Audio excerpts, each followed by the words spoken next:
Sitting with Dave McBride in the MCC at the Diefenbunker. It's June 24th, just after 2 p.m. So sorry, Dave, you were saying what you did here when you worked in the bunker. I was a Teletype and Cipher equipment technician. We looked after all the Teletype machines, the paper printers, the what we call reperforators, which gave you a tape of what the messages were. Our equipment was model 15 Teletype through to the model 28, which succeeded that. In the interim was this Creed piece of equipment, which was an office piece of equipment, which was supposed to actually turn off after the messages. And we were running at high speed 24/7, so they weren't suited for the job. And nobody wanted to work on them, and I thought they were great to work on, but they broke down all the time. We also worked on the crypto end of it. It was online and offline. Offline crypto is a message which is encrypted, and then it is that encrypted message is sent out to line. It can be encrypted again as it goes out to line, then you have to double decrypt it at the other end. And that was when the online crypto was just coming into its own. And then we worked on that, and that just encrypted everything. And you couldn't tell if you cut in on a line, if you were the enemy, whether a message was being sent or not, because even when a message wasn't being sent, it was still encrypting. So, and our job was to just keep all that running. Because every message, military message in Canada came through here, then was redirected out. At first by a tape relay, which was on the 3rd floor, and the operators would get the message, they would read the message, the one that came in on tape, and then they would put that onto a transmitting device and send it out where it was going. And they would acknowledge the fact on paper, on a log, that this message, yes, indeed, had come through here. Then that progressed into STRAD, which was an entity unto itself, which is back in the 4th floor. I think it's, I don't know what's in there now, different small rooms. It's along where the model of this place, that plastic model is, and it encompassed all that area. And it was called STRAD, and STRAD is Semi-Automatic Transmission, Reception, and Distribution. And it worked off of tapes. They were massive tape machines. And we also, we had what we call journals, which would, when a message came in, you would get on a journal that this message had come in and had gone out. The problem with this, it was a British-made thing, and I say it's the power it took and the power it had is probably the same power that you'd get in a calculator right now. But this was the cutting edge at the time. We had a representative and that helped us over here, and I think his name was Nigel Brooks. First name was Nigel, a young lad. But these things were subject to what they call catastrophic failures. When all of a sudden one thing started to go wrong, the whole thing went wrong. And it would go down, and you'd hear an announcement in here for the STRAD maintainers to get up there into STRAD that they had a catastrophic failure, and of course everything quit. And then they'd have to get it going again.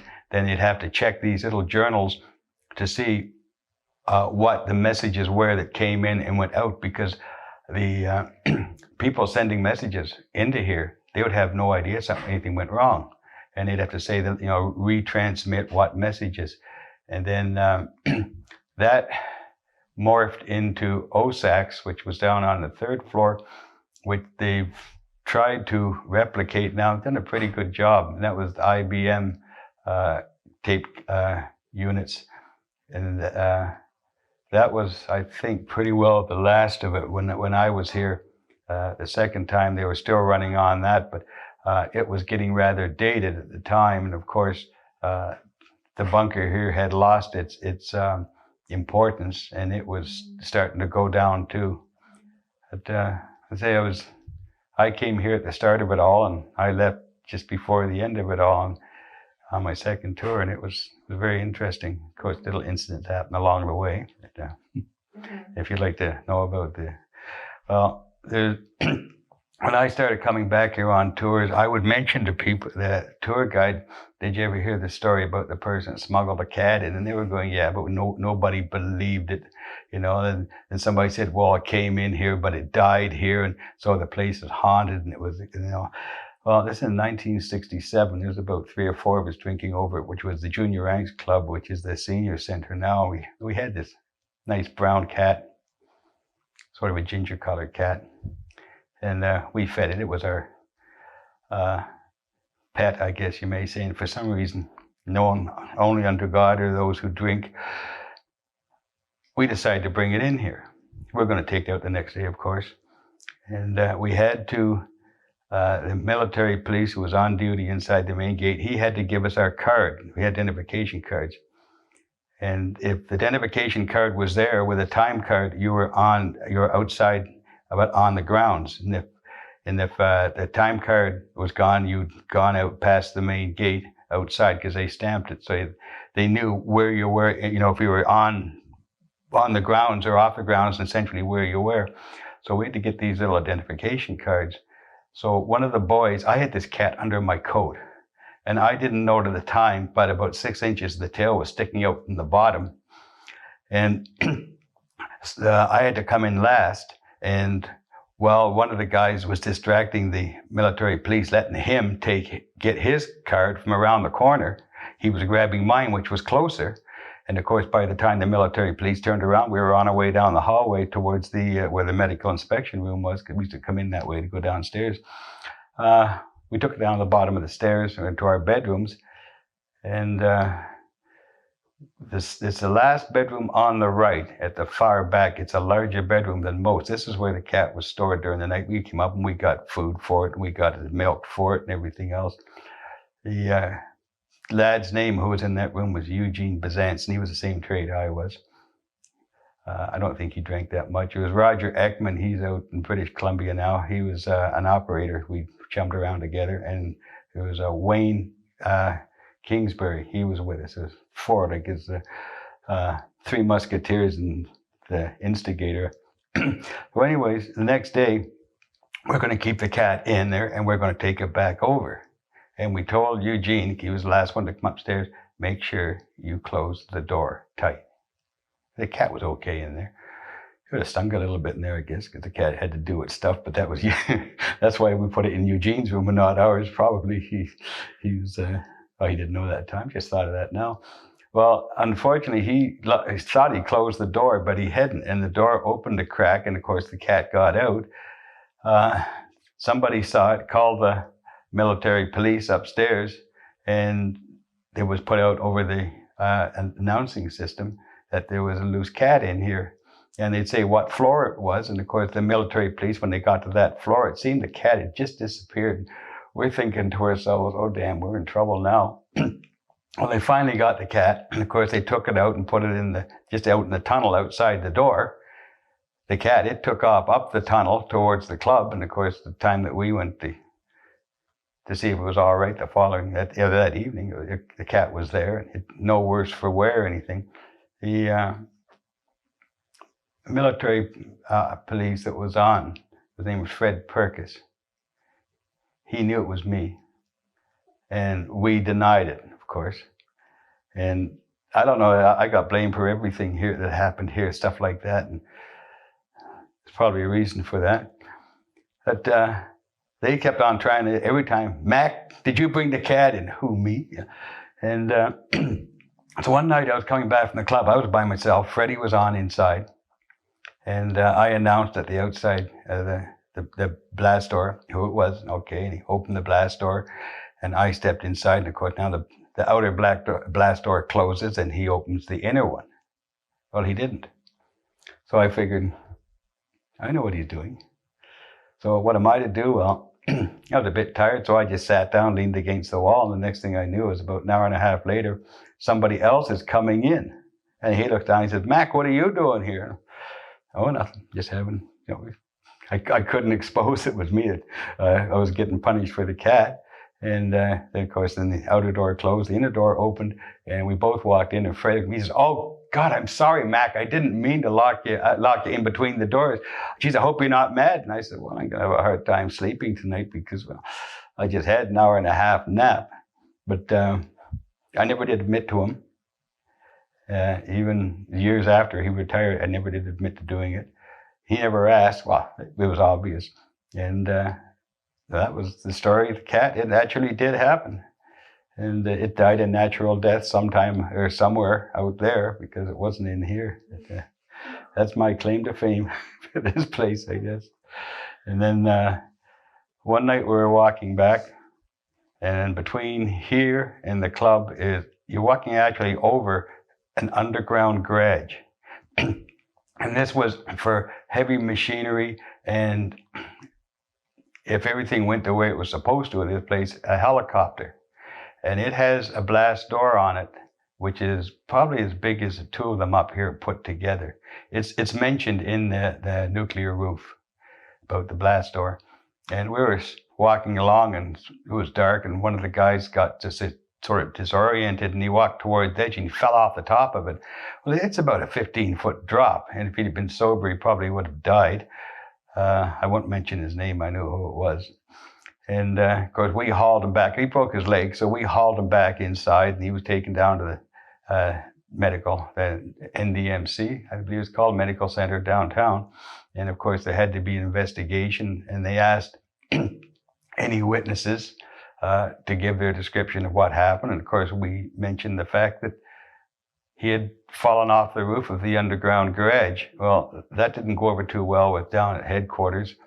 For one thing, they didn't have an imagination. I don't think they had a sense of humor, because they sent a colonel out to ask us and to discuss what had happened, our sobriety at the time, and why we said what we said. So we took him out and we showed him what happened, and he looked at us and he said, no, I understand it, but I don't know how I'm going to tell everybody down at National Defense Headquarters, because they wouldn't believe it, but that's actually what happened.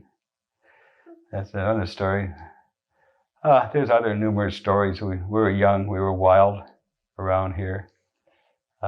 We went and we used to go out with it. We all had rifles. It was legal to carry rifles or have rifles here, I guess. We didn't tell anybody we had them in the car. We'd go out to the farmers in the area, and we'd ask them if we could go out in the field and shoot the groundhogs. Well, groundhogs dig holes. These holes, if a cow steps into the hole and breaks a leg, that cow's got to be put down. So if it's if the cow you're milking, you've lost a lot of money on it. If it's one that's going to be sent out, for slaughter, for meat, well, if it wasn't quite ready to go, you still lost money on. So they tell us where the cows went, and we'd go out into the fields and we'd shoot the cows.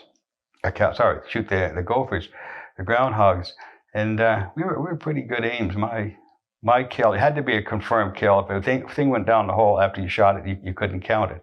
So you'd have to see it was dead. Mine was, the best I got was 126 in 1 year. That was 1965. And I came in second place. And over there in the folder I got, there's one time we were sitting in this little restaurant in Carp. It was Volbright's restaurant. And we were mentioning about our kills and how good we were. And one of the girls behind the counter, she said, well, what do you think a groundhog would think about this? And that's probably not an awful lot. And I used to write poetry, so I wrote a poem, and my title was With Thanks to Billy Graham, the evangelist. It was called My Answer by Billy Groundhog, and it was supposed to be the groundhog's answer to us, which wasn't bad, but it wasn't very nice neither. And I also, when I first came here, the highway had moved, the Trans-Canada. It used to come right through Carp. And Carp had a couple of hotels at one time, but this time it was dry, so everybody had to make a run to Elmont to get their beer and liquor and make sure the neighbors didn't know about it, because God forbid that anybody should drink. And it had moved out to what they call the March Road now. And I also wrote a poem about that, about Carp being the town it was then. and how it got bypassed by the Highway 17. There was interesting houses around here. It's down on the Old Carp Road. It was called Elmwood. And when I got here, the owner had been taken out to the hospital, and the vandals had just started to come into the house. A big old stone place. And there was a spinette, which is like a small baby grand piano, and that had been thrown outside, and that actually still worked. They had one room which was just a library of books, and the books were strewn all over the place. The house eventually burnt. People were having parties in it, and it was all cherry wood and house. It was a beautiful house, but there was nobody to look after it. And there's actually a book written by one of the descendants called Those Grey Stone Walls, and it gives a history of the house. And just before that, on the left side of the road, there was a little log house. And in behind there was like a crest of stone, and in behind the bottom of that, where a bunch of people had been buried, and they just cemented over, and they had a little stone on top. And it was called the Christie Burial Mound. And the claim to fame, if I'm correct, is the owner of the place, the original owner of the place, was a person named Alexander Christie, who was supposed to be a doctor, but it was never proven that he was a doctor. And he started a newspaper called the Ottawa Packet, which is known today as the Ottawa Citizen. And the house is gone now, and the burial place, it's on the grounds of the golf course, so you can't get in there. I don't know if they'd allow you in there with if you went in there and told them what you were trying to research or not. I imagine the gravestone's still there. It's not a big one. That's a little piece of history around this area. And up in Canada, the Penny Estate, which is owned by the city now, it's been restored. I actually met the last woman who lived there, and she was really old, and because that house dates from about, I think it's about 1823, somewhere around there.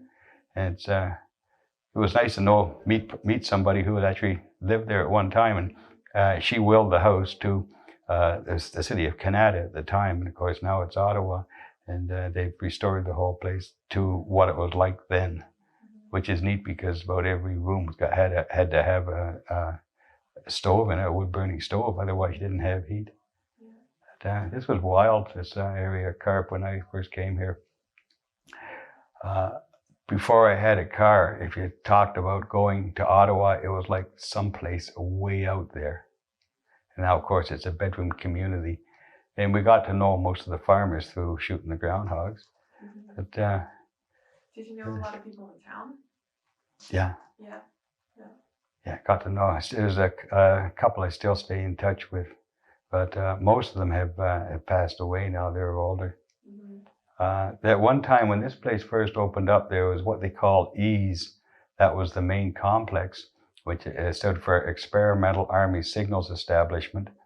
The actual communications, and was 701 Communication Squadron. And then, of course, it was down on the third floor is what they call the Federal Warning Center. And it was kind of unique because you had three commanding officers. The commanding officer of EASE was a major. The commanding officer of 701 was a major. And the commanding officer of the Federal Warning Center was a colonel. So it was unique that they had a higher rank, and yet I guess it was that important. There was a thing set up in there called Iconorama, and you could track airplanes in North America. And when JFK was assassinated, we went down there and we watched on this map of Canada, it being etched, the airplane going from Dallas up to Washington. And that was the piece of equipment that I modified for Iconorama. That I got the suggestion award for. It's a nice bit. I don't know how much money it was. But, that was all most of the first time I was here. That's what I remember the most, because it was home. Yeah. And it still is home. When they said they were going to close the doors and that it fell full of water, I thought, what a shame if they did that, because the history of this place. When we went drinking in Ottawa, and we had cars. Of course, drinking and driving was allowed then. We used to go to the what they call E building. It was the Lord Elgin Hotel, and we drink in there sometimes. There weren't many places in Ottawa to drink back then. There was Ottawa the Good, and some guy every so often would come along and sit down and sit with us because we all had short hair, and it was obvious we were in the military. And they'd sort of ask nice little questions about, you know, who we were and where we were from and everything. And we were sort of trained to give answers. So if it was a Russian spy who was actually asking these questions, he would think this place here was massive. And if it was an RCMP who was just trying to see if, you know, infiltrate to see who could get us to talk, he thought that we were about the biggest liars that there ever was, because he'd ask us how we got to Ottawa, and go, by subway. And we told him that the town wasn't here. They built this, then they moved buildings and houses and stores in as a cover for this place. So we sort of lied a little bit, but it was fun. We never did find out who these people were, but the story was good, especially the subway. I mean, how else would we get in? You know, how would the VIPs, in case of an emergency, get out from Ottawa? Well, they had to move by subway, of course. Yeah. So those people who were asking the questions, they knew something about the bunker out here. I would think they did, and they wanted to see how good we were, because I had a high security clearance. It was a top secret SA3. I had access to wiring diagrams of the scramble equipment, and I had access to the keys, what we call the keys, because you had to each day you put in, a code which would change the whole dynamics of it, so that the enemy, if they started to uncover what was going on and trying to one day and then continue the next, well, the key would be changed and they'd have to start from scratch. So I was limited. I had a lot of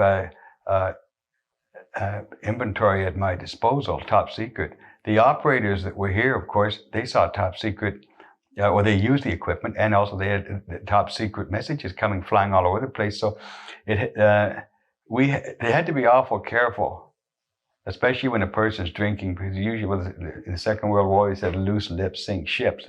It's true, you'll start, spouting off stuff you shouldn't, not realizing what you're doing. And I think this was a test that they come along and they'd see us and they'd start asking us these questions. And by the time that they walked away, they're like, well, that's a line of crap. It sounded good.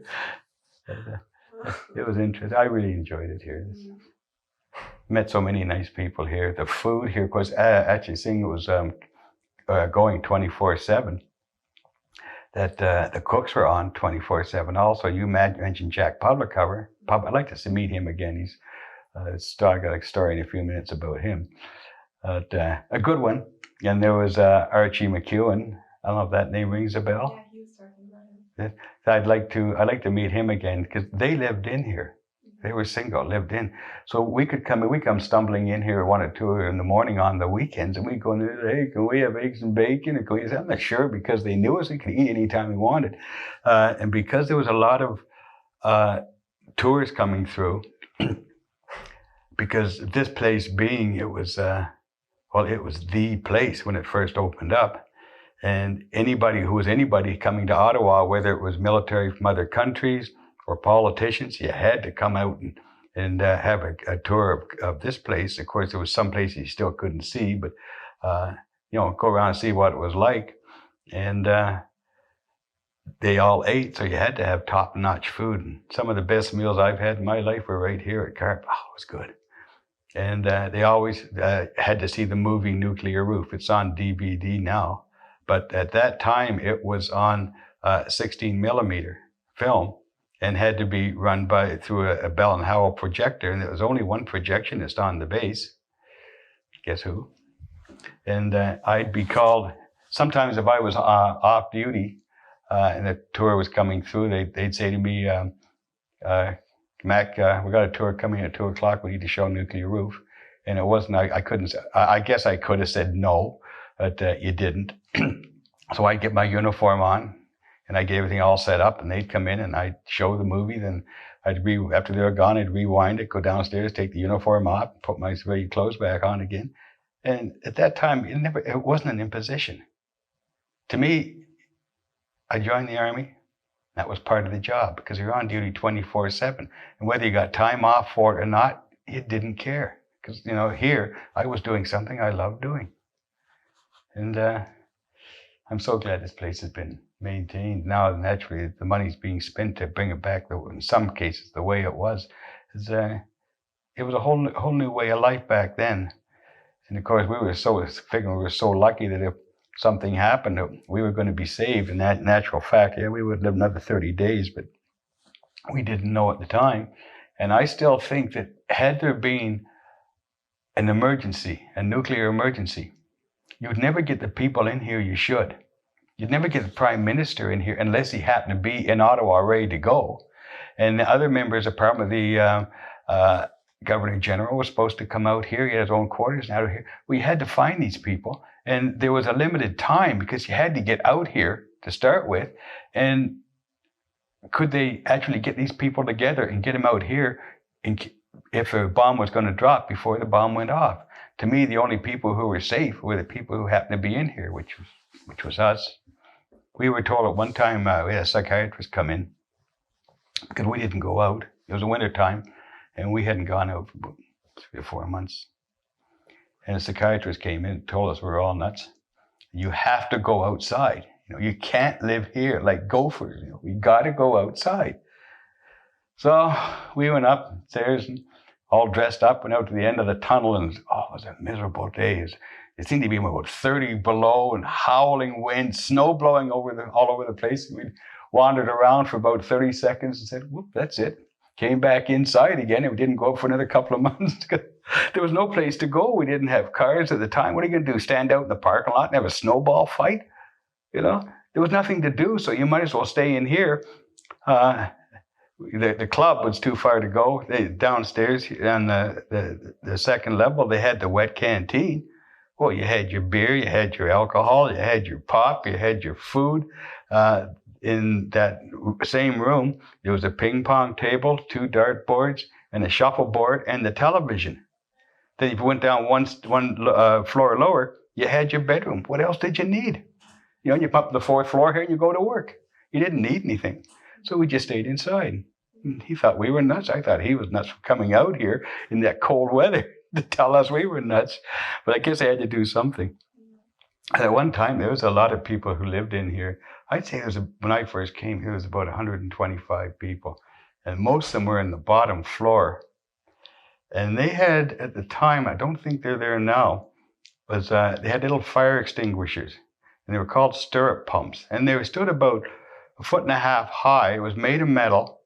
And there was full of water. And there was a hose and a pump, and there was a little feet sticking out at the bottom. You put your feet on there to hold it down, and in case of fire, you lifted the hose up, aimed it at the fire, and you pumped this thing, and it shot water all over the place. Well, sometimes when we were coming in, we were drinking. We walked down the hallway, and there's some guy behind you, maybe 10 or 15 feet, and you turn around, and he's getting ready to go into his room. So you get this thing, you turn around and you start pumping it at him. And of course, he'd reach one, and of course, he'd start pumping the damn thing back at you. Of course, water all over the place. People in the rooms would hear the noise, and the worst thing you could do is stick your head out the door because you got it from both sides. As soon as the door opened, that guy got it. Of course, when we were through doing this, we had 2 things we had to do. We had to fill the pumps back up again, just in case there was natural fire, God forbid, because we all smoked. And then we had to go to the cleaning room and get the mops and the squeegees and clean the floors up. And then the next day, the civilian cleaners would come in. There was 2 of them. There was Gerald Craig, who lived just down here on Craigside Road, and Bill Hooper, the 2 I remember. He lived up at Antrim. In fact, he and his wife delivered the mail and had the local store up there. It's another story. And they'd come in the morning, and of course, that'd be their day to clean the floor up. And they'd come down to clean the floor, and this floor would be spotless. And of course, they knew that the night before, guess who? The fools were there with these stirrup pumps going at it. This Bill Hooper, I think his wife ran the general store. I drove up there one day after I got a car, and I went in, and his wife answered. She didn't know me. And Bill was sitting back in the house, and he could hear what was going on, but he didn't know who it was. And she said, "Could I help you, sir?" And I said, "Yes, I'd like a box of Generals." And she said, "Pardon me?" I said, "I'd like a box of Generals." She said, "I don't understand, sir." And I said, "Well, if you go into a meat store, you buy meat. If you go into a fish store, you buy fish. So I just assumed that if you went to a general store, you bought Generals." And all of a sudden, I heard this laughing in the back, and she realized that it was Bill knew what was going on then. That was kind of neat. They both passed on now. They were nice people. We used to go up there every so often and party a bit, but that's one of the incidents we did. There's so many things that happened over the years that we did here. You can talk a little about the sports team that you played on. Oh, the baseball team. Yeah, it's our excuse to drink. Everything revolved around drinking. I don't know who we used to play. It must have been local teams around the area. I remember going up. It was a tournament up at Foymount, which is up in the hills of the Ottawa Valley. And it was a radar station. It's not there anymore. There's sort of a town there. The houses are there, but the radar station's gone. And we went up there for a tournament. That was pretty good because we got a military bus, and the driver was drunk when he picked us up here to take us up there. We had the tournament. It was, some of us remember some of what happened, but that was one of the high points of the having the baseball team. It was just a fun team. We probably won the odd game or so. We tried, but the thing was getting we got jackets out of it. That was supplied by the military, and of course we got these the crests. And I don't know how many years. We didn't play that many years really. At maybe 2-3 years. I think 68 for sure. I don't think we played in 69. I don't recall going anywhere, but we just we use our own cars, put all the gear in the trunk, and we go play some local team. And we didn't care if we won or lost. It was just we went down to Almont. Of course, we went to the Legion afterwards. We had a dart team here too, and I was on that. We went around. It was usually between here, the Almont Legion. We had our own teams, and they had some teams, and we used to alternate back and forth. And there were some pretty good people on darts. There was never anything given out, any awards or anything. It was just sort of a fun league too. I played on that for a while. I had to get sort of mellowed before I was any good because I was too nervous to start with. And if I were playing another team, and nobody ever liked getting down to double ones to get out. You had to double in, double out. And if our team I was on, we got down to double ones, the other team would quit. Because if I got up there, if it wasn't the first dart that finished the game, the second one did. I was unfortunately aiming at double 20, which is beside it, but I always hit the double ones. So that was pretty neat. That was another thing we did. That went on for a few years. I came up through Almont today there and past the Legion, and I started thinking about the people who we knew that were regulars that used to come up here then and play. That was nice. Over at the club outside here is where we played. Down where the ball diamond is below there now, there used to be at one time a skating rink, and this was a full-size rink. Now, the problem was that one end was about 6 inches lower than the other. And the water we used was from the deep wells that also supplied this place. Well, I think that there was 3-inch hoses that we used, and I think that the water pressure was somewhere about 300 pounds per square inch. So it took 2 people to hold it. And we go out at night, because there's a beer machine over there, everything sort of goes around alcohol. I don't know why. And after about a week of doing this at night, all night, you ended up with about 3/4 of the rink had ice because you're gradually building the low end up, coming up the other end. I see, this is a big one. I remember one night about 2 a.m, and I don't know who it was. I was on the hose and I was on the front, and you held it like a fireman would, like under your arm. And the guy behind me, it was wet on the ice we were on, and we're having an awful time holding this. This guy decided he wanted to go for a beer, so he let go of it. And away he went, and he had to go fast because I had no control. It's actually pushing me backwards. And of course, I'm trying to regain my balance. Water's going all over the place, and he almost froze because I got him. And when I turned the hose on him, it was by sheer accident because I was completely out of control at the time. And it went past him, and it knocked him right off his feet. That's the amount of pressure coming out of that. I don't know what happened. I think I must have dropped the hose and ran and turned the water off. It took about a month. This was working evenings and nights. You had to, we were allowed to use the water at nights because the usage here was lower, because it was a priority, of course. And we actually got that so you could skate on it. Not too many of us could skate, but it was slippery anyways. And I don't know what we used it for, because we never played hockey on it. But it was it was at least as big as an NHL rink, and it might have been even bigger. It seemed to be awful wide. But I don't know, it'd be interesting to know how many thousands of gallons of water that we actually put on that place. And actually never used it.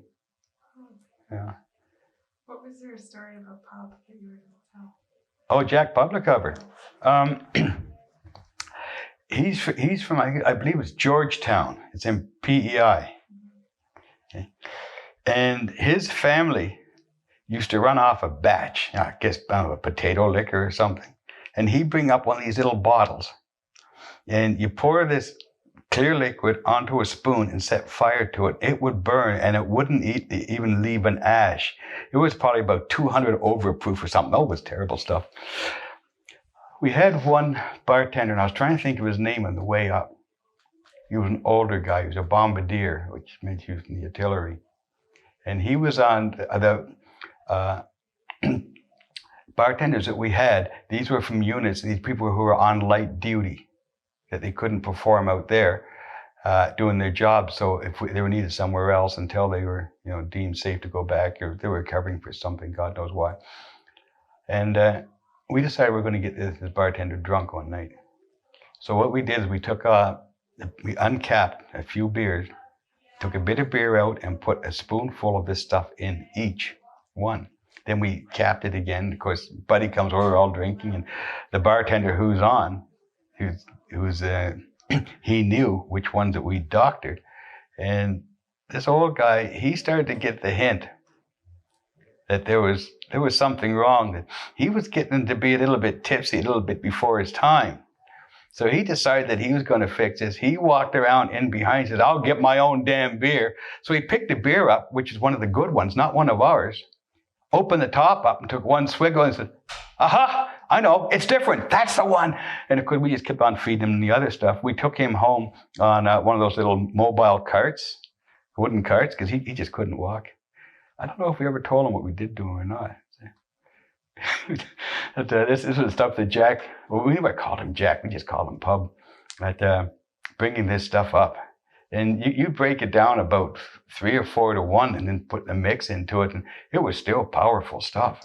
This was just about as pure alcohol as you're going to get. And just about once a year when he came up, he said he'd bring that up. You ever see Jack, ask him about his white light and whatever he called this stuff. It was, he was a good guy. I'd like to see him again. Mm-hmm. You talked a little bit about how they sent a psychiatrist out to see you because you stayed inside for so long. Did that bother anyone else, do you think? No. We just had no use to go out. Why go out when you know it's cold? Because when the shifts came in, like there was a bus that used to come from Ottawa out to here for the shifts, people living in Ottawa, and we'd ask them what it's like out. In the wintertime, out here where the parking lot is must be the coldest place, because this area is cold to start with. There's no trees or anything to break the wind. It'd come up over the hill and into that parking lot. And if you were out there, I mean, it was just miserable. But seeing that we had everything in here, I mean, to me, they should have just left us alone instead of telling us we were nuts. That when the weather started to get nicer, then we started going out. Then we started to, people started to get cars. Then we were mobile. Then you go out, or sometimes in the wintertime, if the wind was really howling, your car wouldn't start anyways out there because there was no plug-ins or anything for it. But no, we just stayed in here. Everything was here, what we needed, so there was no use going out. But that sort of ground against what the powers to be in Ottawa figured that we should be doing, I guess. I mean, it didn't affect our jobs or anything. We never fought. I don't remember that when we were all living in here, ever being a fight in here. Everybody just got along with everybody. One massive, big family. Like I used to talk to warrant officers, master warrant officers, chief warrant officers, and there's nobody around you to call them by their first name. Because why not? You know, if you got along that well with each other, why go through all the pomp and ceremony of rank when you didn't have to? There's only one person I didn't get along with in here, and he was, that's another story for another time. He was a higher rank. How about the idea of the Cold War? Did that come into play for you at all? No, I never even thought about it. You know, I was in Kingston on the course before I came here when they had that Bay of Pigs effort, when they were trying to get the warheads into Cuba, and the U.S. went in there and messed that one up. Well, the warheads on the ships were turned around, but the Bay of Pigs invasion, that was during Kennedy's era. That was when I was down in Kingston on the initial trades course. I mean, you didn't think about it. It was new. It was a novelty. I knew more about anybody else because I'm sure from showing the movie Nuclear Roof, had the sound ever gone on the projector, I probably could have narrated the rest of it because I knew it inside out. And no, it was just a place where you worked, you know, and a very nice place too. Yeah. I didn't want to leave here. I was here for, it was 7.5 years the first time, and they finally had to get me out of here on a course progression. A progression course, because I wasn't learning anything, and you needed these courses for advancement. I couldn't stay, signalman, what we were called, for life. Well, I actually became a corporal, but you know, just in the progression of going through things. And I came back here the second tour as a master corporal, and left here as a sergeant. That my boss at the time, Jim DeGraw, he was a sergeant. Any jobs that nobody else could do, and we were getting more technical at the time, I got them. And I hated them. But what Jim wanted to do, he knew I should have been promoted. And he wanted to get me promoted, but he had to have the ammunition to do it. If you said something really good about a person, you had to be able to prove it. And that's why he gave me all these rotten jobs to do. The jobs that were either most of the other people just didn't want to do or couldn't do, because he gave it to me, and it's like, you know, put me in a room, leave me alone. When I'm done, I'll come out. And he did. He used to leave me alone. He was good that way. And he got me promoted. And I see him probably once every 3 or 4 months. You don't forget. There's one thing, when you're a long time in the military, you try not to forget the people you knew, the people that helped you along the way, because the people from when I was young here, a lot of them are passing on now. And you'd like to talk to them before, you know, while they're still alive. When I first came here, just around the corner by the front, there's that freight elevator. And when we had to, I forget what the guy's name was, but he used to, I don't know if he had a girlfriend or not, he was always tired. And if he had to take a piece of equipment down to the next level, of course, you put it on the cart, take it down, put it in the elevator and take it down. Well, he'd get halfway in between and he'd open the inside door. And of course, the elevator would stop and he'd have a nap. And then when somebody wanted to use the elevator, they would hit the button to bring the elevator up. Well, it wouldn't move, but it rang a bell, and the guy'd wake up and then continue on. I forget what his name was, this skinny guy that wore glasses, and I think he slept in that elevator as much as he slept in bed. Yeah. So another thing, this English equipment had clutches, and part of the clutch, do you know what a C-clip looks like? It's round, it's almost a circle, but not quite. And these were, you can pull it out, it's a thin metal, and you pull it out and it'll go back, go in by itself. Well, these clutches on the English equipment, there was 9 of these. There was 4 on what they call the selector, which was the initial part, and then the translator, which was all the mechanical thing, was a heavy duty. They had 5 bands on this. These things wore out. And in the shop, so what I did, I started hanging these from the ceiling, and I actually got them from the front to the back, and they're all linked together, and there was a little spring at each end to give it a little bit of elasticity. Then I started going across the corners diagonally. And there wasn't much holding these together. And one time we had a tour coming through, and there was a Lieutenant Colonel LaRose. And he came into the shop, and we were all looking all nice and everything. He looked and he saw these. He said, "Oh, what are these?" And he reached up and he touched one. Well, he touched one of the ones that wasn't being held on very good. Well, the whole damn thing let go. And of course, it's because they were spring-loaded, these damn things were flying all over the place. That was the end of them. He was very apologetic for doing it. And I'm looking around going, he ruined it. And then I was going to put him back up again. We were told, no, that probably wouldn't be a good idea, you know. Another one of the things I did here. What was your family's response? Did you tell them much about your job here? No, or where you were? They had no idea. All they knew was I was in the Army. And apparently I was talking to my brother a couple of years ago, and he said, "You've never seen shocked expression on people's faces as when we're sitting down for supper, and you very calmly said, 'I joined the Army today.'" But I knew I wasn't going to be, I didn't know where I was going to go, but I wasn't going to be around Toronto. I didn't know what I was going to be. And in the military then, if you were in the Army, you took your basic training with an infantry regiment. It was St. John's in Quebec for the Vendus, I guess, for the French. I went out to Edmonton with the PPCLI, the Princess Pats. And it was 17 weeks, and they separated the men from the boys in an awful hurry. And one of the instructors asked me, when we were having our little passing out party, they call it, he said he couldn't figure how I made it through. He said if anybody wasn't going to make it, he said, I picked you.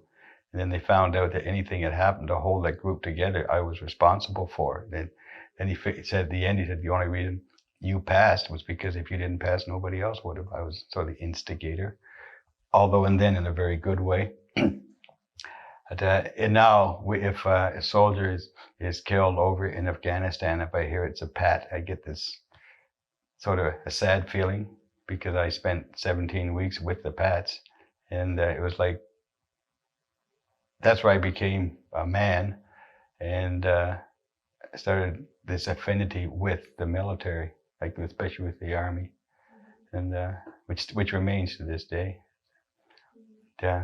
When I went from there, went to Kingston on the trades course. I don't know who the PSO, which is a personnel selection officer, what they did and probably still do is they give you this test, and it's about 150 questions, a whole wad of questions. And in a lot of aspects, if you ever had a chance to diagnose this, there's not that many questions, but they ask them in different ways to try to trip you up. And then they try to figure what they're going to do with you. What are you going to be good for? Because when I was joining the Army, I had no idea where I was going. And they put me in the Signal Corps, and as what called TSET, which is a Teletype and Cipher equipment technician. And when they told me what I was going to be, I went, wow, is that ever great? You know, the guy said, do you know what that is? I haven't got a clue. But I was in this communication end, and I'd like to have met the person that put me in that, because This officer couldn't have put me in a better situation. I just loved it. I used to be the first one to work in the morning, probably the last one to leave. Sometimes I'd work through a coffee break. It's nice to have a job that you love doing. And I just couldn't get enough of it. And right through the whole time, well, especially the whole time I was here, because this one, when I came in here, first I was a scared little 20-year-old kid. No, I just turned 21. And I wasn't worldly, to put it mildly. I didn't know what to do. And then I started gaining the experience and the confidence here. And the people that I was working with, they helped. The superiors, it was Sergeant Stan Ferguson. Next up the line was Staff Sergeant, which is now a Warrant Officer, Hank Kelly. And there was Chief Master Warrant Officer, John O'Callahan, and they were all my superiors. And the tech officer was a guy named Walt Dawson, who died just a couple of years ago. In fact, all the rest of them have passed away now too. But it was more of a family atmosphere here. And I felt more at home here than I did when I was at home in Toronto. That's why I think of this place the way I do. It's just, this is home. Yeah, beautiful place. Did the events of the early 60s with the Cuban Missile Crisis and Bay of Pigs and all of that, did that change your idea of what being in the military meant? No. No, I just had machines that I had to keep on going, and that was my job. As long as everything was running smooth, I was happy. And there was your preventive maintenance, which was you'd take machines off a circuit every so often and bring them in, and you'd check it out, and if there's any worn parts on it and the clutches and different things, it's like taking your car in and getting oil change and getting the steering check and the brake check. You do that to it so that when it was put out back in service, that it wasn't going to have to be taken out of service because of something malfunction.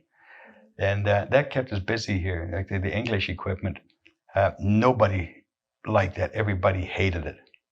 And the only thing I couldn't do with that equipment was make it talk, I'm sure. Oh, I loved working on that because I knew it so thoroughly. And it was just working on this stuff, just a pleasure to work on. It's hard to explain when you're that happy with the job that you got. And all on top of that, I got fed, and I got a pillow for my head, and I even got paid. Wow, I mean, life couldn't get better than that. I was completely looked after, and I got paid for doing something I loved doing. Yeah. I took a friend of mine down last year to the Communication Museum in Kingston, and I started showing him the stuff I was working on. And there's one I was trying to show him is the Model 28 Teletype printer, and there's a little box, which all the characters are in the box, and it's hard to explain which one of these gets selected. Like I know because I wrote a course on it.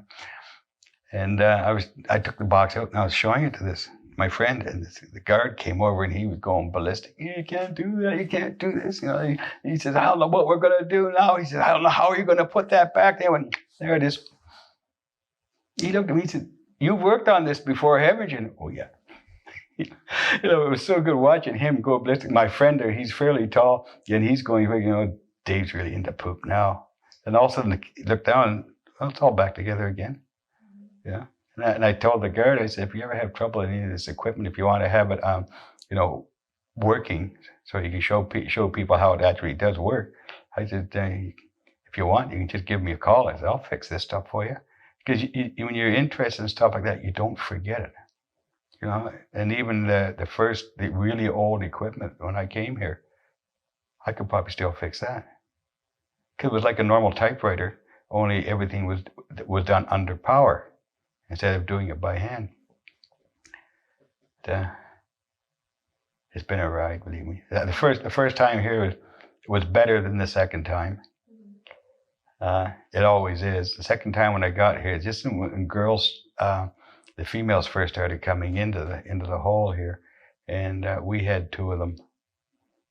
And one was French. I don't recall her name. The other one, thin, really good looking, with the name Angela Skid, Skidd. She is now a vice president of the high school in Whitehorse. I still stay in touch with her. And when she came here, we were evaluating the new equipment, and because it was tempest, which meant very low emanation, they put sort of a wire mesh around everything, and that sort of stopped the emanations. Like a television, you can get an oscilloscope and you can put it in a different room than the television's in, and you can look on the screen and you'll see the television, what you see on the television, because the emanations were in this new equipment. Because of the restrictions of airflow, we were having problems with it. And we had the one room that was down on the 300 level, and this was just filled with equipment. My job was to come in the morning, find out which ones had failed, find out why they'd failed, and try to get it working again. And that's what I did all day long. And one day, this Angela, she said, what do you do? And so I told her, she says, well, can I follow you around? Oh, I just died and went to heaven. And I couldn't wait for morning to come, and I hated it when 4 o'clock came, because she was living in Rockcliffe in the women's barracks there. Every day I was stuck with her in this little room about the size of this. Man, talk about choice jobs in life. It was just, this place here, everything, it couldn't get any better, you know. Whatever happened in other bases or stations, actually I was only on stations, except for headquarters, but everything in here, everything just worked out so good. You know, and I didn't actually date her. We'd go out places. I wanted to buy a house out in the wilderness out here, so I took her up and showed her that. And she told me I was nuts to buy it, so I didn't. And it was a way back in the north. It was a log place. But we were lucky with the girls we had here. They were good. You know, everybody's saying, oh, God's going to spoil everything. There's one girl named Patty. I don't know why. There was a song out, a Western song at the time called Cow Patty. And she got stuck with that monitor or moniker. That was kind of neat. Yeah. You walk past, how you doing, Cow Patty? I can't tell you on live or what she said back to you. Sure wasn't very nice. You know. Did they live in here as well, or did they all of them? At that time, they started having them living in here, and it was, Strad had gone then. And I think it was up where Strad was, back the far end. They had the women's quarters in there. And of course it was forbidden at nighttime for them to come out where the men were, and it was forbidden for the guys to go where the women were. Yeah, right. They didn't have any security cameras. Hey, what you don't know, it can't hurt you. Well, when I was up in the alert, when they got the women up there, do you think there was going to be all hands off up there? No. I had a girl work for me. I didn't care what she did on her off time, but I know the guy that she started going with up there, she ended up by marrying him, so can't be all bad. You know? But it was just fun. Like this used to be the mail sorting room at one time. It had just in behind where that sign is, because it was like you could pass stuff in and through. The room behind here was the offline Cipher, and of course our place. Like I could actually, with time, pretty well show you or describe what every room was like when I first came here, because this place morphed, things changed. That room where they have all the pictures of Nagasaki and Hiroshima, and that was the officers' mess. Downstairs, I think it's blocked off now, is where the sergeant's mess was. But going into the mess, there was a bedroom on each side. The room on the left was the stock room for the beer and alcohol, and the room on the right, you put a table across the door, and that's where the bartender, me, served the guys in there. And sometimes, it's happened a few times where guys that got drunk and caused a little bit of a problem, and it was my responsibility, I guess, to try to minimize what it was. If somebody damaged something, one guy tore a phone off a wall, and by the time the next morning came, everything was all back up to normal. A guy came back in, and he said to me, he says, Mac, he says, what the hell did you do? Well, I replaced it. He said, why? I said, you're a good customer. I don't want to get you into trouble. But that's what you did. You covered for each other if you had a chance to. You know, you didn't want to, that was the military way of looking at things, where you looked after each other. Government, you try to step on each other to get ahead, but in military, you look after each other.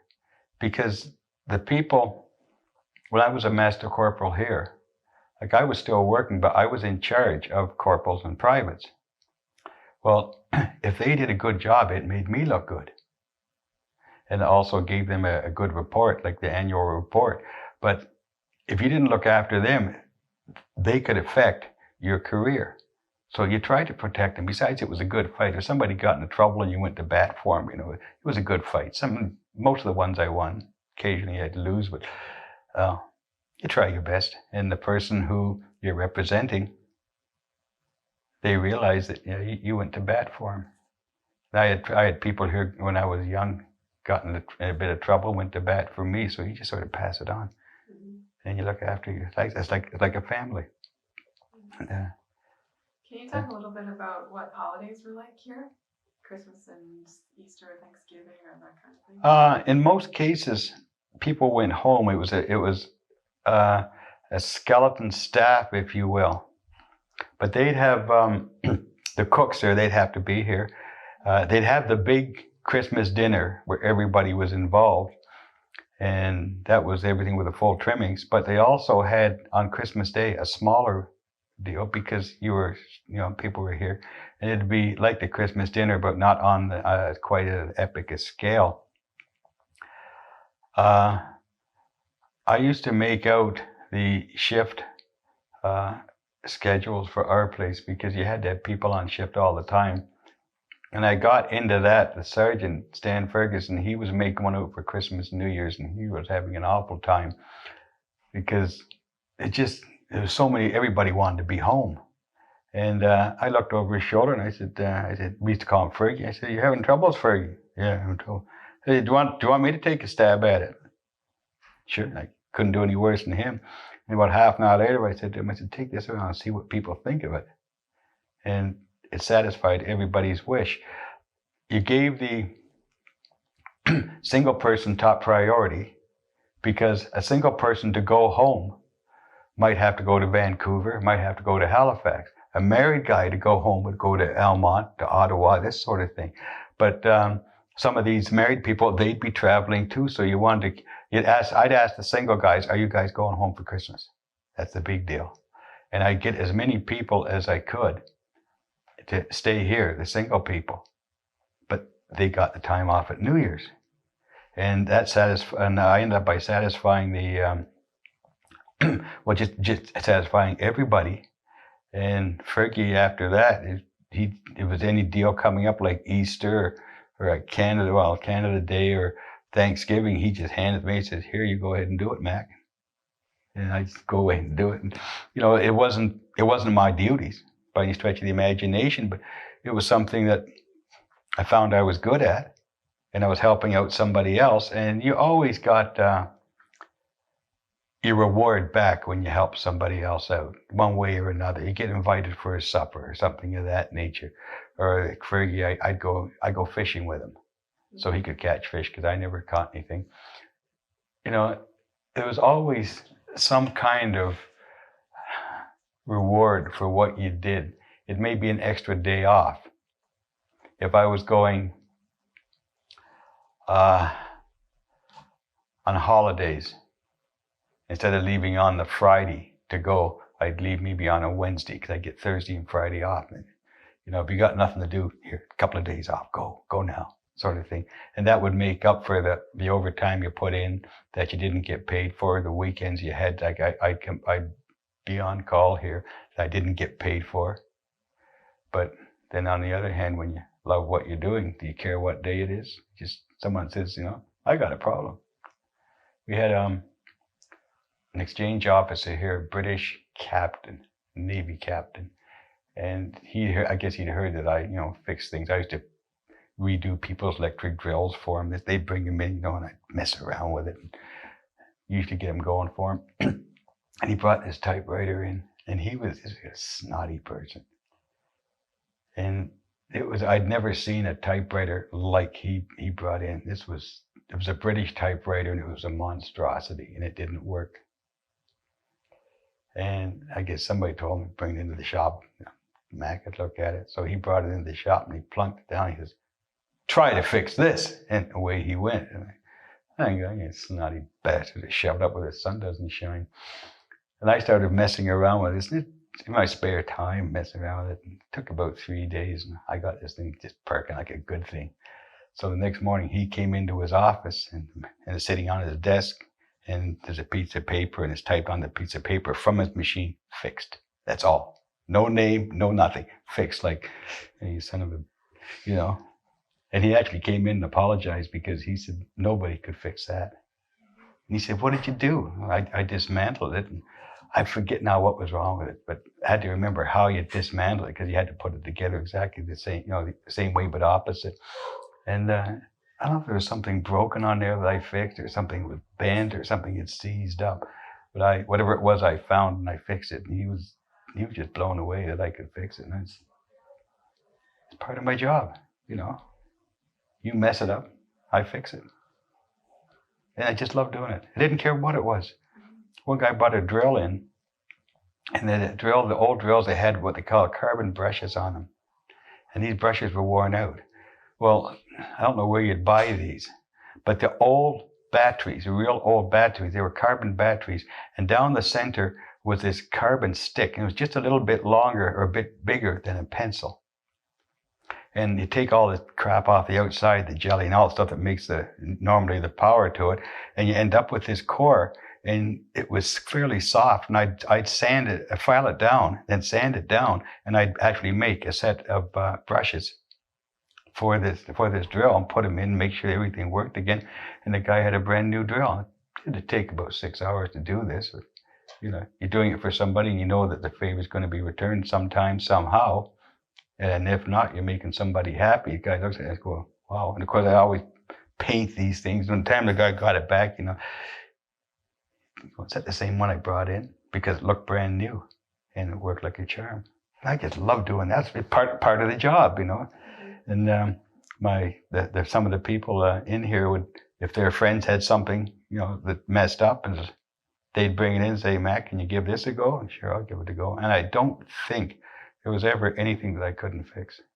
It was just, some people have problems, other people have solutions to problems that they haven't thought of yet. And I guess I just thought of it that way. There was nothing I couldn't do because I liked doing it. I was going to find out somehow. I used to curse and swear, of course, but we all did. It was part of being in the military. It was just, I'd do anything, anytime for anybody in this place, just because I just liked it here so much. And everybody got along so well. What about women and dating? And did you guys ever go out to the town and meet any girls around here? I didn't. Oh, yes, I did. I won't talk about that. There are some things we don't talk about. Well, there's some awful embarrassing stories. Don Roper here? Okay. You ever met his wife? Okay. His wife's name is Sharon. Her father is a farmer just down the road here. It's a dairy farm, and she's got a brother named Bruce. I guess he runs it now. Her father died, and that Donald Monroe Parkway, that's named after her father. Well, a guy that I worked with, he was chasing after Sharon at the same time. A guy named A.S. Mills. I won't tell you what the A.S. stands for, because if you ever found out, he'd kill me. He didn't like, he had a nickname. Spook was his nickname. But he and Don Roper are both chasing the girl, and Don got her. And Spook, actually, he found some woman who was a school teacher in Bell's Corners. And I guess, God, they've been married 40 years now. Yeah, we went, I don't know, I just wasn't interested in dating that much then. We'd go out with the boys and we'd have fun. If there were women involved, yeah, of course, but nothing serious, Because if you really got serious, then you'd have to move out of here. And the wages were pretty good. When unification came in 1966, there was a revamp of the wages in the military, and my pay doubled. We were getting grossly underpaid before. We didn't, you didn't think about it. It didn't matter how much money you made, you spent it all. And if you got twice as much money, well, you'd find a way to spend that too. And but I remember when I got promoted corporal for a year, they weren't paying me for the promotion. And I got a call from Ottawa, and the guy said, I guess you got lots of money. I don't know. There's always money in the bank. I haven't been told by the bank I'm broke yet. And he mentioned I hadn't got paid for 18 months for my being a corporal. And the only thing I could figure, well, here comes a brand new car. And that's what I blew it on, was a brand new car. But it's just, you just sort of live within your means here, I guess. But everybody enjoyed it when they used to call them Hellier corporals. Hellier was the Minister of National Defense when they came in with his unification. Everybody seemed to be against it. I know, I sort of like it, the new uniform free. Although the old army battle dress, if you press that up the way it was supposed to, you looked awful sharp in that. I never did keep all of mine. I got a picture, I got a pose picture from my mother when I got a basic training. And I'm going to get that off my brother sometime. And it was a picture of me with the uniform on. It took a lot of work to keep the old military battle dress uniform clean, I guess, and pressed, because the crease on the front of the legs, down this front, you could almost cut yourself on it. It was that sharp. And you wore the boots, and of course puttees, which were a horrible thing. The boots, you could actually, if you had to, shave in them. They were that shiny. There's a spit shine thing. This was the army, of course. The gentlemen of the Air Force wouldn't do that, but we had to do that in the basic training. And I still got my complete uniform up at the house when I retired, and the boots are still that shiny. You're just so proud of the uniform, But you didn't wear it like down in the States. On these quiz shows, you'll see a military person, and he wears his uniform, but you don't up here. But I was really proud of being in the military, and I always made sure that everything was all pressed up nice. You go out in public, and people would look at you. That just what you look and sort of glance in their eyes, and you can see the respect for you in their eyes. And that meant a lot, because as a kid, I didn't have much self-respect when I was a little kid, and all of a sudden you throw on a uniform, people are going, you're a good guy, sort of thing. You could die for Canada. Geez, I didn't know I signed up for that, because essentially when we signed up on the dotted line, you became the property of Government Canada. And if you were sent somewhere at that time, there were some hot spots. Egypt was hot. Congo, Cyprus, because on Cyprus you had the island was split in half. You had the Turks on one side and the Greeks on the other, firing each other, and you're stuck in the middle. You could get hurt or shot, but you never thought of that. You were young, you were indestructible, so you died. Did you care what happened the next day if you died? No. And one of the guys you had here as a bartender, Wayne Parsons, he was over in Cyprus and he got shot. The guy that shot him was because Wayne was in a boat with the guy's wife. And it hit him somewhere in the stomach here and sort of rattled around a bit.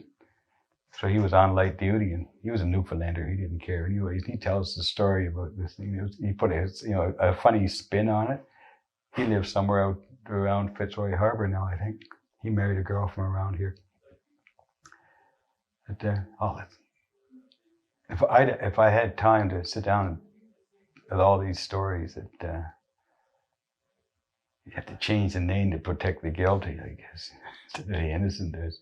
So we did so many things. One guy, his name was Jeff Lockwood. He was a TE tech, and the TE techs, they were the ones who looked after the commercial lines that came into the building. And the commercial line stopped there, and they took over, and they were responsible for the lines all the communication lines inside the building. And he had a 1957 Pontiac convertible, sort of a bronze color. When he got it, oh, it was a nice little car. We fixed that for him.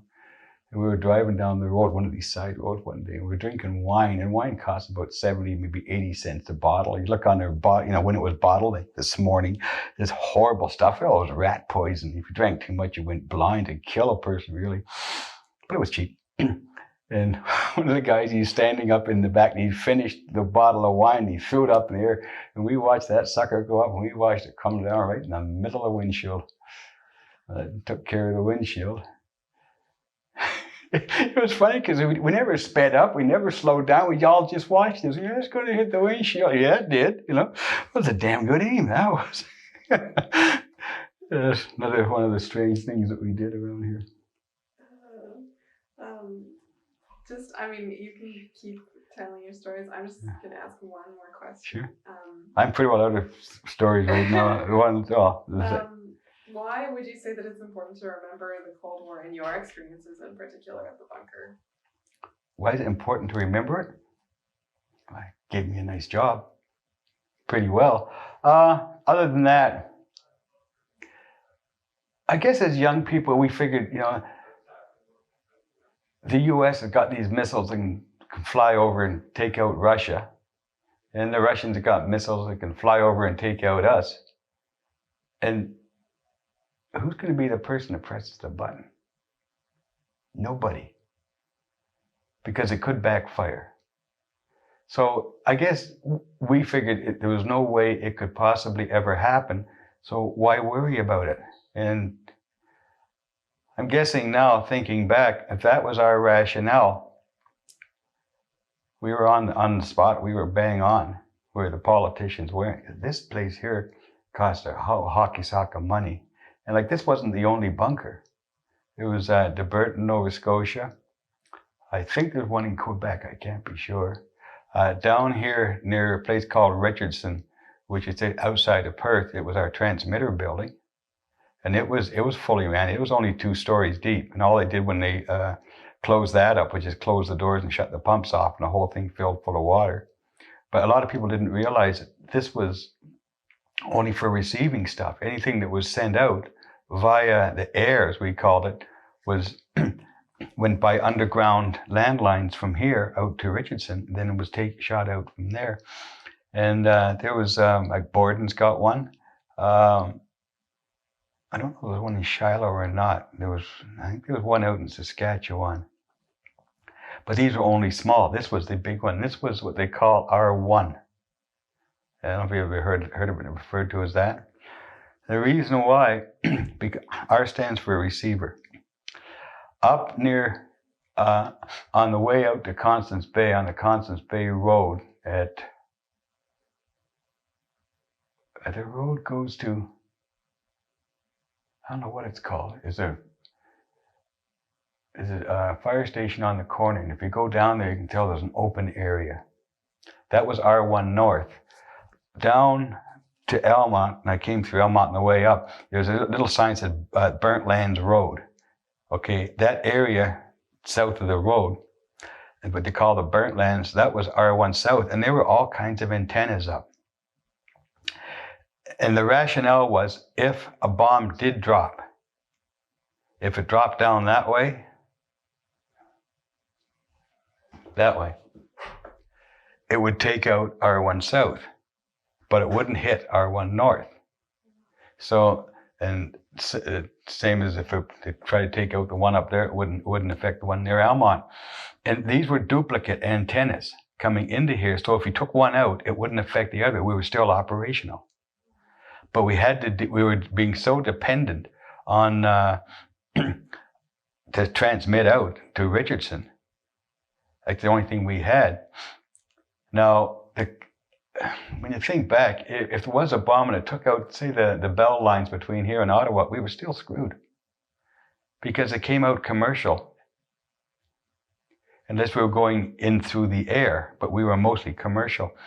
But I guess we wouldn't be screwed, but we'd have to be reliable on transmissions coming into these antennas. We could survive.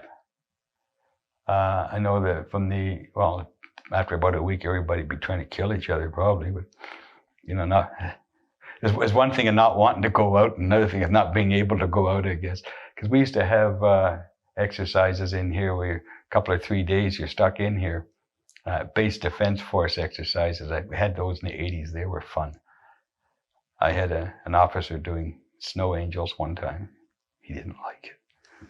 He was the enemy. It was a reservist from Ottawa. They had no sense of humor. And it was in the wintertime. And I hate the cold, so I had less sense of humor. And he tried to smuggle. He tried to get in saying he was an officer. Well, that wasn't going to work. And it was right out here, just inside of our gate, is where we had the command post set up. And we had like one of those heaters with the glowed red for heat. Well, it wouldn't even glow at all. That's how cold it was out. And this officer, young kid, he came in and he would try to get in as an officer, and that wasn't going to work out. And he was carrying this book with him. And we opened up this book, and he'd carved out the pages, and there was a pistol in there. He was automatically the enemy.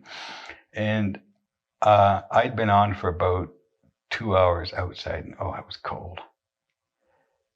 And this guy started giving me a hard time, and I was the commander of this little group. And one of our guys actually called inside to the station warrant officer and said, "You better come out here. McBride, he's got an officer with no shoes on, laying on the ground outside the tent doing snow angels." And I was mad because you're giving me a hard time. I'm doing my job. What do you do in real life? Well, in real life, I would have shot him. But then he's pushing the envelope a bit too far, and I was fighting back, and it came out. And I heard a little bit about that, not too much, but like, well, you weren't supposed to do that. And I just told the guy. Bill Renault was the guy, the station warrant officer then, prince of a person, lovely person. He said, "You're supposed to do that." And I said, "Bill," "in real life, I would have shot him." And the officer sort of looked at Bill and looked at me and going, maybe this wasn't too bad after all. And I would have in real life. At those base defense forces things, we had, I think it was once a year, something like that. And it was usually, it'd be the reservists from Ottawa. And of course, us with the regular forces, we referred to the reservists as Saturday night soldiers or weekend warriors. Did you get your mommy's permission to come out and fight today or what? Because we didn't have an alternative. They'd come out and they played the enemy. And the harder they played the enemy, the harder we played back. And it almost got out of hand a couple of times, but I didn't like doing that anyways. But that was one of the only downsides of it. That they'd come in trying to not be infiltrators, but protesters, And what you do normally, which is totally illegal, is you find out who the leaders are of the protests. You shoot them. Once they're out of the way, everybody else scatters. They're thinking they're going to be next, but you can't do that. Or if you could, in Vancouver a couple of weeks ago, there would have been some dead people. But that was one of the things. I don't know if the military does the base defense. When I was out in the Queen Charlotte Islands, we did it out there. That was absolutely hilarious. I enjoyed that one because they set up barriers across roads, and I'd been drinking, and I had a car which didn't look too good to start with, the results of drinking. And I saw this barrier across the road, and I went, "Oh yeah, we got to stop for that." And no, we don't. I took the whole barrier out, made match with it, and I found out it was just rented from the town, and they had the military to pay it back. Thinking back, it was hilarious. The guy that was conducting the exercise, everyone said, "Oh, you're in trouble now because this Stack was his name. This guy's got no sense of humor at all. You heard what I did," and he thought that was about the funniest thing that he'd heard about in a long time. And he said to me, "You shouldn't have done it, but was it fun?" And I said, "Oh, you would have loved it." But that was I don't know why they had it. I guess just in case something did happen, you get the peaceniks or whatever you want to call them, and they don't think that we're doing right by having this thing here. I don't know. But and looking back, it was fun. At the time, it wasn't, because I hate the cold, and it was in wintertime. Usually they had these. Then you had to go over afterwards, and you celebrated, over the mess just across here. You talked to these guys, and this Bill Renault, he wouldn't let me go over because he knew this one guy who was after, and I told him, I said, "Well, we'll be drinking a beer," and I said, "He'll be wearing his over his head." You know, I'll break the bottle over his head. Oh, I was mad at him. It's he pushed the envelope. But that's one of the other things that happened. But mostly it was, I got memories of this place, and there's not a road in this area from Arnprior to Ottawa that I don't know from being here. Because if you're going to go someplace, try another road. You take this road, take that road. And you get to know the different farms. If you didn't know the people, you knew, of the people anyways. And being here as long as I did, you get to know a few people down here in town. The local barber down here, there's a guy named Cliff Langstaff. And you go into the barber shop, and it was a fairly small place, and there was a sit all down one wall, there was a bench, and all the old seniors, they could tell me old farts, I can say that. You know, when you are one, you can say it. They'd be sitting down, and they wouldn't be getting haircuts, they'd just be sitting down gossiping of what's going on, and I'd come in. And usually be somebody getting a haircut, trim. Old Cliff had to make money somehow. Then he'd say, well, how are things up at the hole? So I'd tell him what was going on up here, like usually at the club, like if we're having some event. And we did, we invited people from the town to come to. You could either send out little pieces of paper to everybody, or you go down, you tell them in the barbershop. By the next day, the whole damn town knew. And we got a lot of people coming to our events up here who normally wouldn't have, but they'd come up out of curiosity to see what it's like. And of course, we're all people. And a lot of them became associate members up here because it was cheaper to drink. And of course, the carp was dry. There was no other place to drink. And it was just fun. And I don't know, I'd like to go back sometime and just outside on the south side of the mess, we made a patio out there. Man, it took a long time to work that. Digging down, putting in gravel, then we put sand in, then we watered the sand in to get it into the gravel. So when we put down the patio stones, they wouldn't shift when the frost came up. But that was a nice place, and especially on Sunday, people would bring their kids out. And when I lived out at Constance Bay, I'd come in. We had the kids never came Saturdays. They missed the fun because we had a pet robin, which we'd found out here, and we were raising it. And we used to put it on a cigarette pack, stand it up on a cigarette pack, and the bird was very well balanced. And we started feeding it little pieces of bread. That's what we're feeding it. When we got it, it was a little wee tiny thing. We'd feed it milk and bread. On the weekends, to get a thrill, because I drank vodka and orange, so I dipped the bread in the orange. Keep on doing it. When the bird fell off the cigarette pack, it was drunk. So then that was it. We wouldn't feed it anymore. And I think the bird wasn't alcoholic. It never stopped drinking this stuff until it fell off the cigarette pack. Then it would fall asleep, and you'd take it out in the car and put it up on the mirror of the car, and hope there was only two of you in the car, because if somebody was sitting in the middle of the seat, you're going to get pooped on by the bird, because it'd pass out. It was completely tame. Then Sunday we'd bring the dog out, and when it got pregnant, of course, when it had pups, we'd bring the pups out. With all the little kids wanting pups. Unfortunately, they're all given away, but it was great because the dog was good with kids, and all these little pups, and our cat. Because one of the guys, he got a cat the same time we got pups. And I figured that's no problem, because the dog's going to take the cat as an intruder and is going to kill it. Not like cats to start with. The damn dog adopted it. So when they're actually, before they were weaned, the pups would be sucking on the dog. And all of a sudden, when the first pup that was done, he'd move away and in go the cat. And I got a picture of the cat actually sucking on the dog. And I'm going, damn.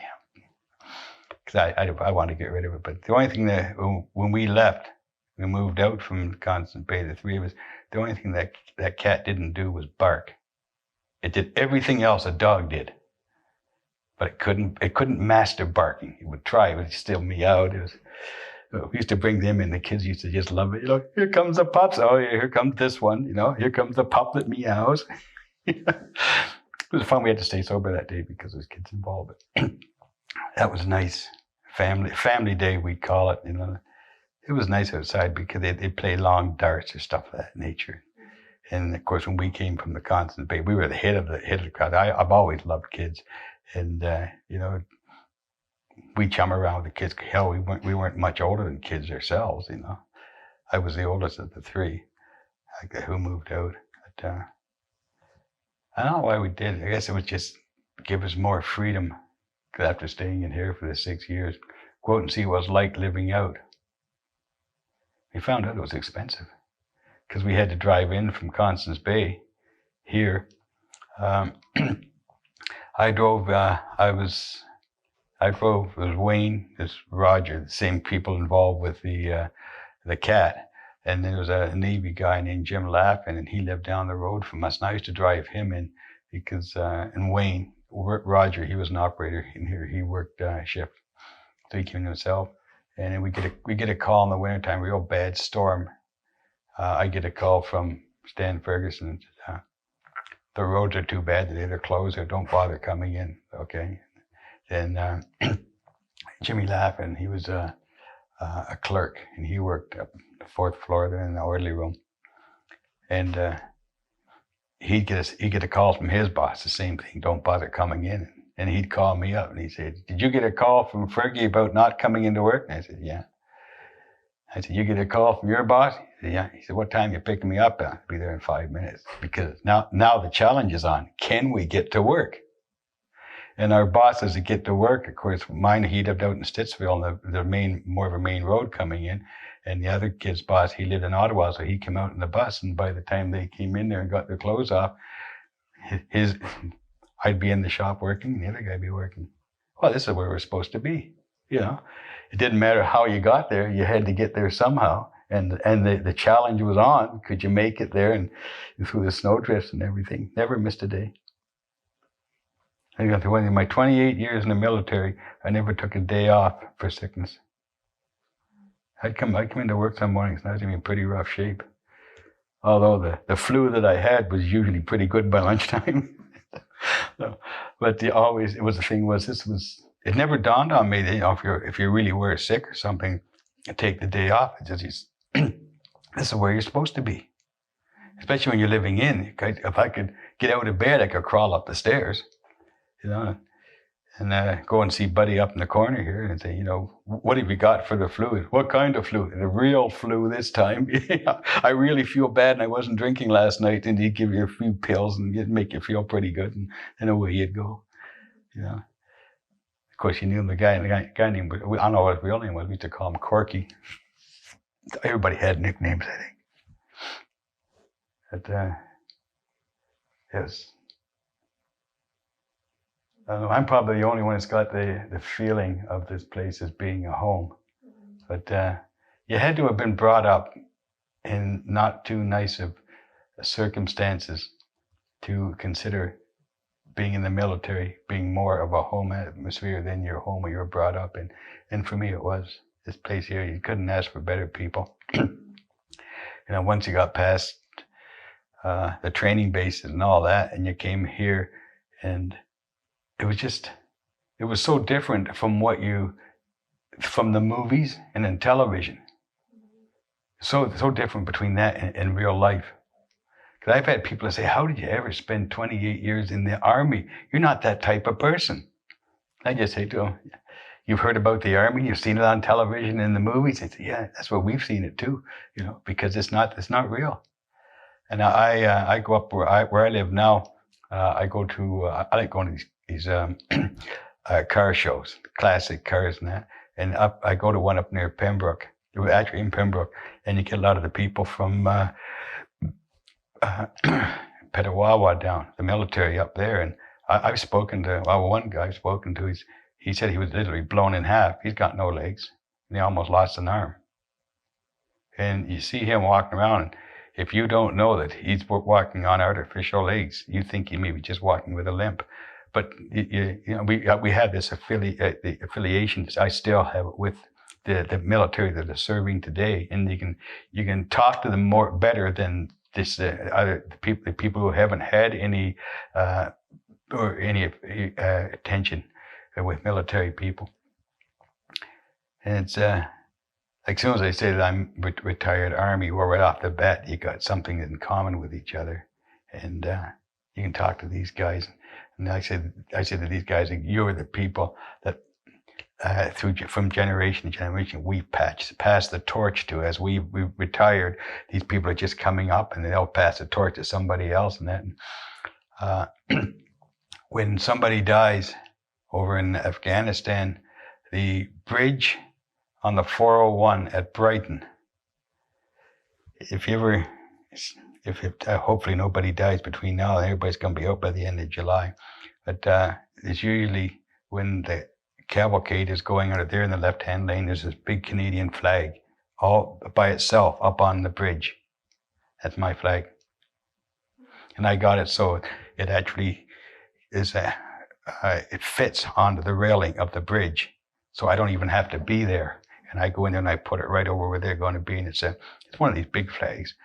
And that's my way of saying thanks to those who've given the ultimate. You know, and I've got the time to do it, and go down there and do it. And sometimes I tear up because you're there waiting for about an hour for it to happen. You don't want to see it because that means, yes, it really happened. And behind me will be usually, well, right behind where my flag is, because I can move out of the way, you get the color party from the Legion. Well, they come out, they got these flags sticking up all over the place.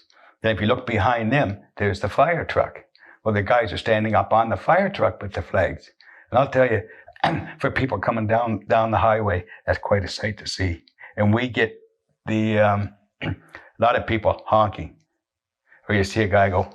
And I actually saw that from the one of the cavalcades going through. I don't know who it was. I don't know if it was the person's father or some relative. Anyways, you saw this out of the limo flag, thumb out like that, and it makes it worthwhile for me to drive. It's about a 2.5 hour drive down there. But, you know, to be able to pay my respects to people who haven't been as fortunate as I have, who have paid the ultimate price, you know, to me, that's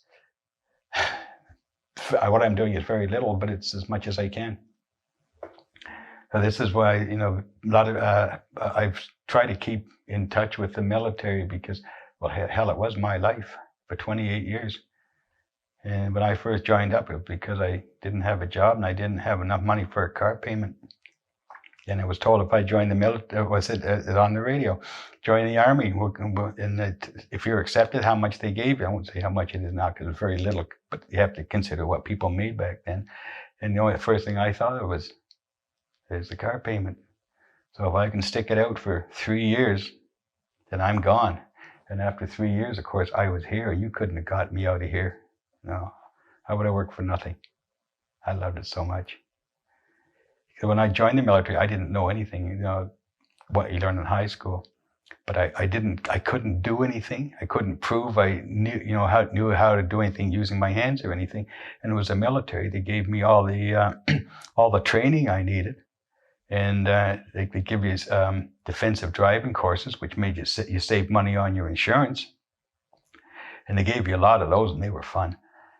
And it gave me the experience of working on things to allow me, when I retired from the military, to go right to CSIS, start working there, making more money than I was making in the military, and then I started getting my military pension. So from a little kid that knew nothing, that had a car payment to make, it's been quite a ride, believe me.